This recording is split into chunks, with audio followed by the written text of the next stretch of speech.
Today we'll be heading from Denmark to Sweden, which includes travelling across one of Europe's most impressive pieces of infrastructure on board one of the strangest looking trains. So let's go and check it out together.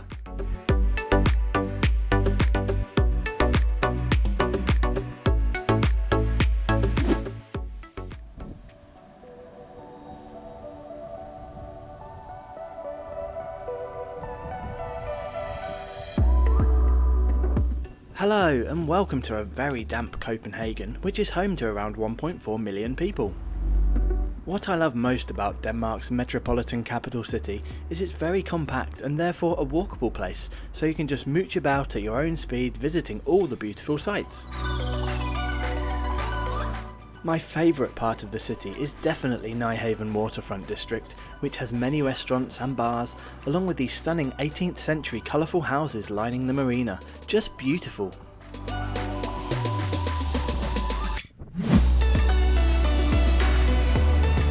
Okay, let's head to Copenhagen Hovedbanegård, the main station in the city, which is around a 15-minute walk from the central area.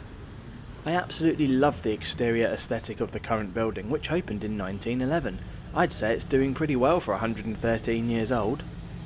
It serves around 100,000 passengers per day, making it Denmark's second busiest after the nearby Nørreport station, which is located right in the city centre.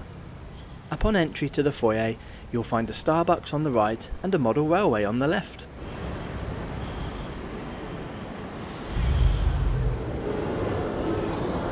Then the main hall has many automatic ticket machines and a staff ticket office down the far end.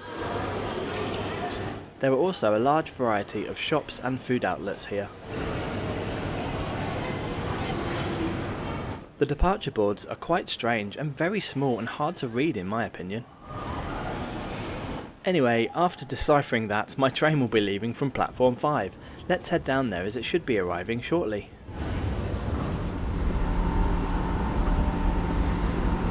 There are no ticket barriers to pass through and all platforms are accessible by stairs, escalators and also lifts if you need step-free access.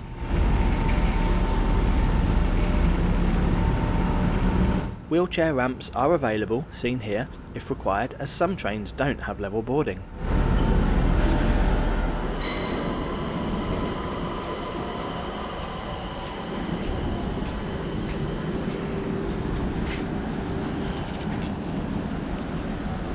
The station sees local and intercity trains to all over Denmark, but also international and sleeper services to Germany and Sweden.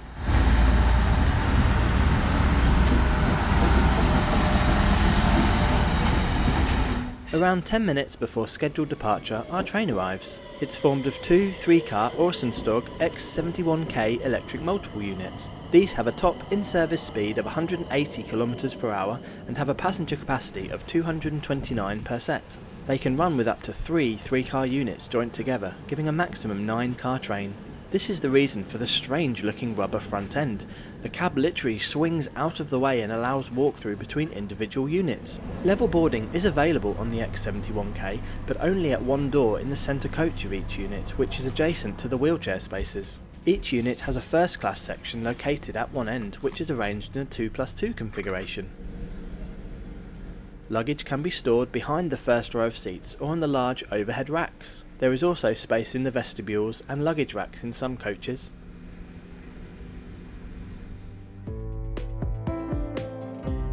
Let's now check out today's route from Copenhagen, Denmark to Gothenburg, Sweden.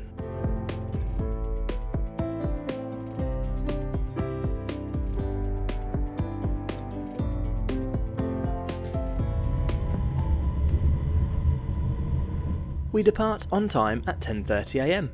Today's route is 326 kilometers in distance and is scheduled to take us 3 hours and 50 minutes of travel time, arriving at 2:20 p.m. The price of an adult ticket in first class is 633 Swedish Krona without a seat reservation, whereas second class is just a bit less at 544 Krona. These prices are non-refundable. You can then add 29 Krona to make your ticket refundable and 27 Krona for a seat reservation, which, although not required, is advisable in peak periods.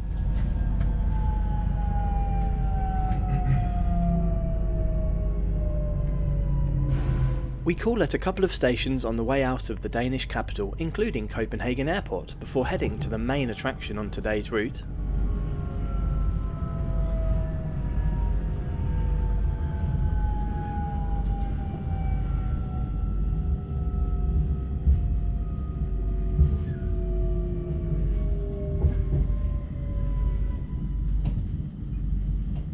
The Øresund Fixed Link is a 7.8 kilometre combined tunnel and bridge which links Denmark and Sweden. It opened in 1999 at a cost of €2.6 billion after 10 years of construction. Before, there was no permanent road or rail connection between the Scandinavian peninsula and mainland Western Europe, and this link is now vital for both tourism and trade in the region.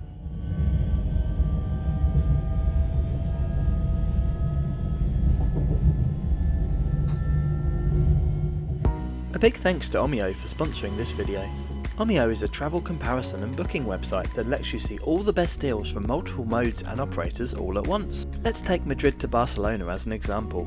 You can select your date and browse all available trains, buses and planes with prices. Select your preferred option, make the payment and the tickets are emailed straight to you. Click my link in the description below and use code MAY10 and new users get 10% off all orders.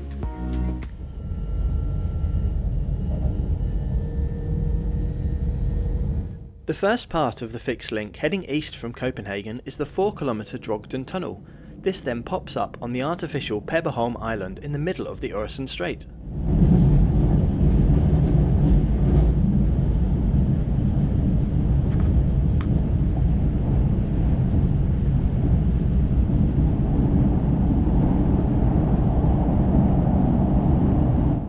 If you want ad-free early access to every video, great perks and to help me do bigger and better reviews, then become a channel member from just £1.99 per month.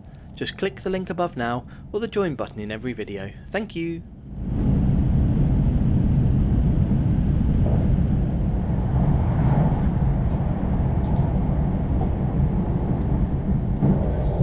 We then run parallel to the E20 motorway before it starts to rise up to form the upper level of the double-decker Øresundsbroen bridge, the second part of the fixed link. Our dual-track rail line runs on the lower level.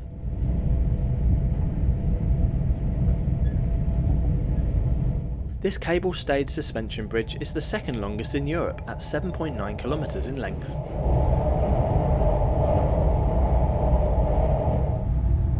Around 2 kilometres into the bridge crossing, we cross the international border between Denmark and Sweden, and then a few minutes later are down on the mainland.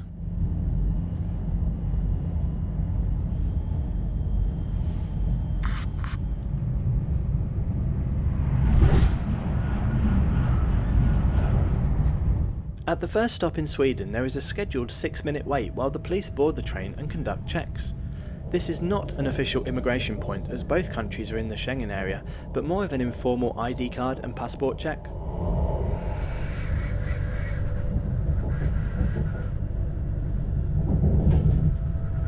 We then head into the city's tunnels under Malmö, before arriving on the underground platforms at the central station in Sweden's third largest city, whose metropolitan area has a population of around 770,000 residents.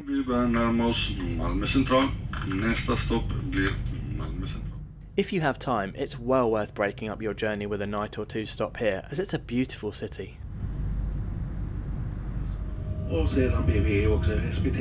Soon after, we're back on the move and pass one of the Snowtodget rakes of coaches in the sidings. This open access operator runs a few routes which include Malmö to Stockholm day trains and a Stockholm to Berlin sleeper train. The latter is on my to-do list, so stay tuned. Good morning everyone, and welcome on board this Øresund train that will take you towards Gothenburg. Here we also see an X2000 train from the Swedish national operator SJ. To see my review of this high-speed tilting EMU, click the link above now.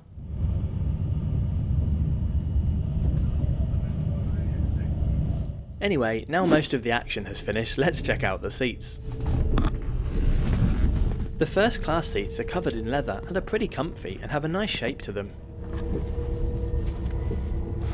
There is a padded, winged headrest and an adjustable centre armrest.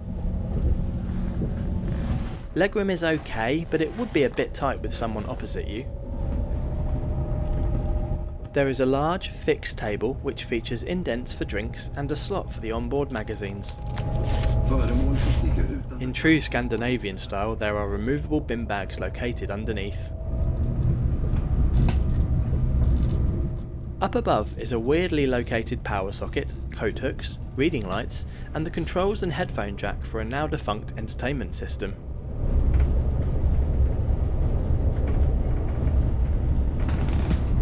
The windows have a two-stage sunblind with quite fiddly notches to attach to.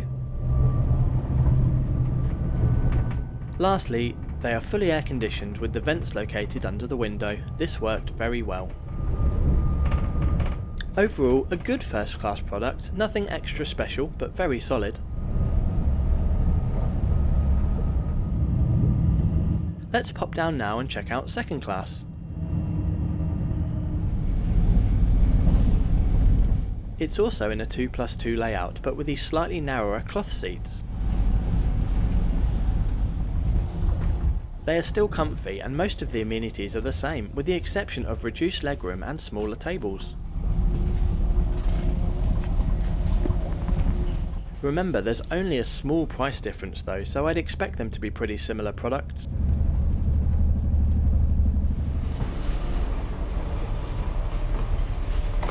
There is an accessible toilet located in the centre coach next to the wheelchair spaces. The doors are fully automatic, open and close with the top button and lock with the bottom one. The water and soap both works and the hand towels were stocked up. There was a bin and toilet paper present and the flush worked just fine. There were also baby changing facilities and on the whole it was very clean. Good job! There is no dining car on the train, however there are a couple of drinks vending machines.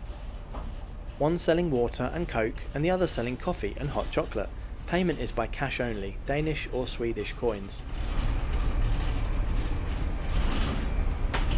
Here is a look at the wheelchair, bikes, pram, buggy and extra luggage storage space. There are also fold down seats for additional capacity. Right, train tour done and I'm heading back to my seat as the train window views are pretty good for the remaining 90 minutes of the trip.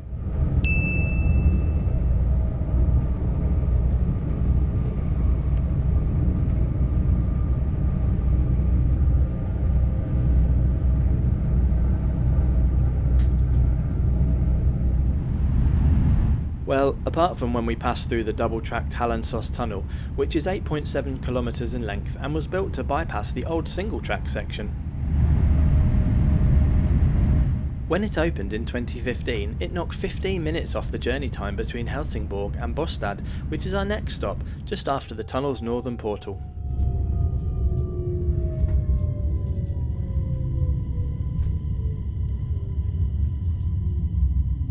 Free Wi-Fi is available throughout the train and this was fast throughout the trip. There were also 4G repeaters on the train which enhanced the mobile phone signal as well. Our penultimate and most major intermediate stop after Malmö is here at Halmstad, which was charted back in 1307 when the whole area was part of the Kingdom of Denmark. Nowadays, Halmstad is a city of 100,000 people with a major port, a university and is capital of the Halland region.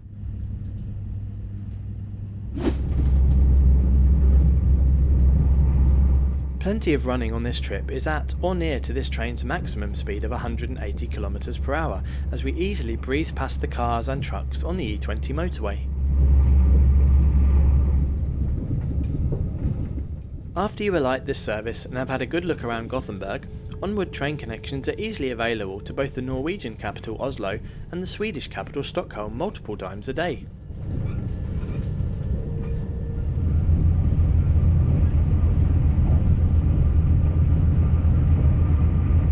We are now fast approaching the end of today's journey. Our final stop is in Kungsbacka. I've not visited here personally and probably didn't need to include this stop, but I just love the name, Kungsbacka.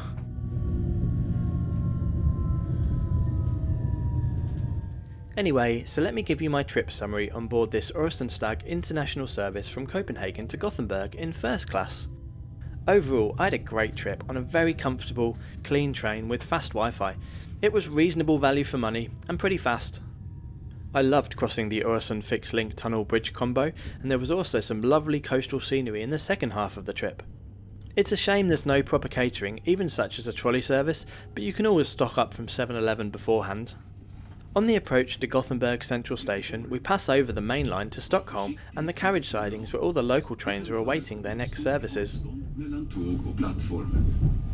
Please mind the gap between train and platform. We then pull in around 5 minutes late at 2:25 PM.